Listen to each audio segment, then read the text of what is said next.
न्याय पाहिजे मला आणि ज्यांनी केलंय ना त्याला गावात फाशी होईल तरच आम्ही अंत्यविधी करू. पब्लिकच्या हवाले पाहिजे तो. अंत्यविधीच करणार नाही, त्याला फाशी झाल्याशिवाय आम्ही अंत्यविधीच करणार त्याला नाही. गावात फाशी झालीच पाहिजे. आज त्यांनी जसं माहिती पडलं तसं त्यांची अवस्था बघून घ्या, गरीब. आणि पाहिलं का त्यांची रोंगळ्यामध्ये किती मोठी अशी घटना झालेली.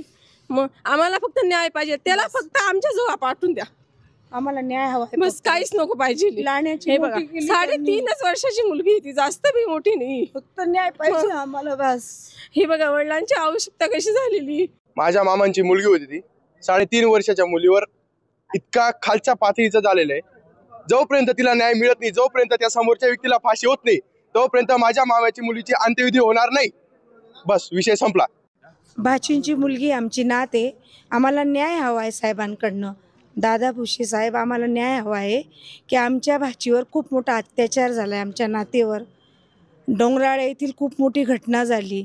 फक्त हात जोडून एवढी विनंती की आम्हाला साहेबांनी न्याय द्यावी.